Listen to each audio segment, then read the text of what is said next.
Bună seara! Bună seara! Care este talentul dumneavoastră? Suntem păstrătoarea folclorului adevărat și a doinei vechi românești care este pe cale de dispariție. Stai, hore bătrânească,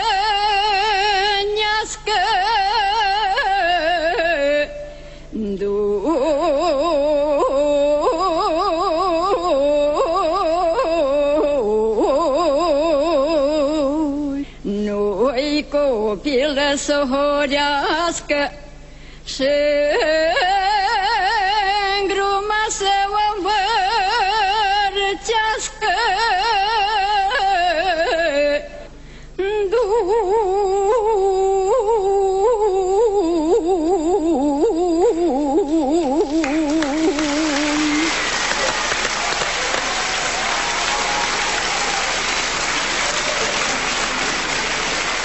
Cărăuși băutăjin, e mânească iașălin, da mânească-i mai care, ai lai, lai, lai, lai, lai, la, să ajună și cu sare, ai la da da, la da da da, la.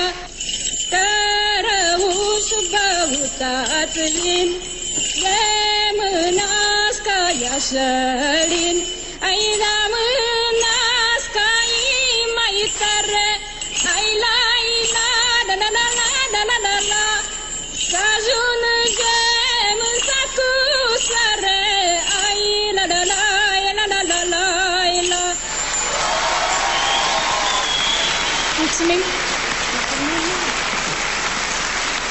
Dragile noastre, ne bucurăm foarte mult că ne-ați arătat acest obicei de nuntă, cred că este unul dintre cele mai frumoase. Mă bucur foarte mult că ați venit să ne arătați această mică parte din folclorul nostru. Și noi suntem îndrăgostite de vocea dumneavoastră atunci când cântați muzică populară. Mulțumesc din suflet, mulțumesc! Eu zic că în epoca asta în care totul înseamnă megabiți, Wi-Fi, electro, avem nevoie de un moment din ăsta. Vocea voastră sună cu adevărat special, adică nu mi-a fost dat să aud până acum asemenea interpretare. Ceea ce arată că, uite, mi-e străină latura asta și e păcat și vreau să vă mulțumesc că mi-ați făcut-o cunoscută. Eu vă spun da din toată inima. Vă mulțumesc! Răspunsul meu este da, cu admirație. Andy. Susțin total demersul celor două doamne. Da. Felicitări, mergeți în etapa următoare. Mulțumesc, Doamne ajută! Doamne ajută! A fost extraordinare. Foarte bine, dar eu supărată că sunt bătrână și aș vrea să fiu mai tânără să pot și înainta. Dar așa nu știu cât voi putea merge mai departe. Revenim în culise, ne scuturăm o țâră și ca în basmele din popor ne întâlnim cu o măicuță bătrână și a ei fiică bună. Bună seara! Bună seara! Ați venit pe la noi. Da, am venit să văd și orașul. Că la să luați țară am marele umblat. Este... Mă numesc Zenuța Purja, din județul Bistrița Năsăud. Am 43 de ani și am venit însoțită la acest concurs de rapsodul popular Teodora Purja, care este mama mea.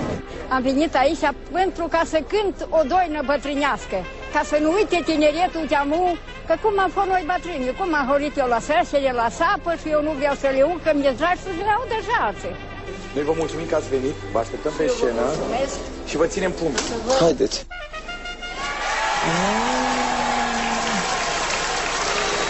Bună seara! Bună seara! Care este talentul dumneavoastră? Suntem păstrătoarea folclorului adevărat și a doinei vechi românești care este pe cale de dispariție. No, asta e foarte bine. Avem nevoie de așa ceva. E foarte bine că se păstrează, sper că nu e foarte bine că e doina pe cale de dispariție. Da, că se păstrează. E foarte, foarte bine ceea ce faceți. Și am să vă rog, înainte să trecem mai departe, să ne spuneți puțin ce este cu costumele?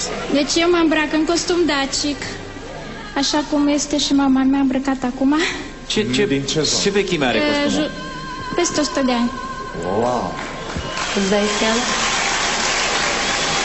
Bun, și în această seară... În această seară am venit cu fragment din obicei de nuntă și cu horile vechi cu noduri. Horea cu noduri este un stil de interpretare foarte vechi, vine pe vremea iobăgiei, când biciul asupritorului cădeau iobagilor pe spate, iobagii nu igneau, ci cântau și durerea în cântec se transforma în noduri. Am văzut că acest stil se pierde și de când am început să cânt, am urmărit întotdeauna să aduc în atenție acest folclor vechi, străvechi, care a intrat anul acesta în patrimoniul UNESCO. Este o valoare a românilor și este păcat să se piardă.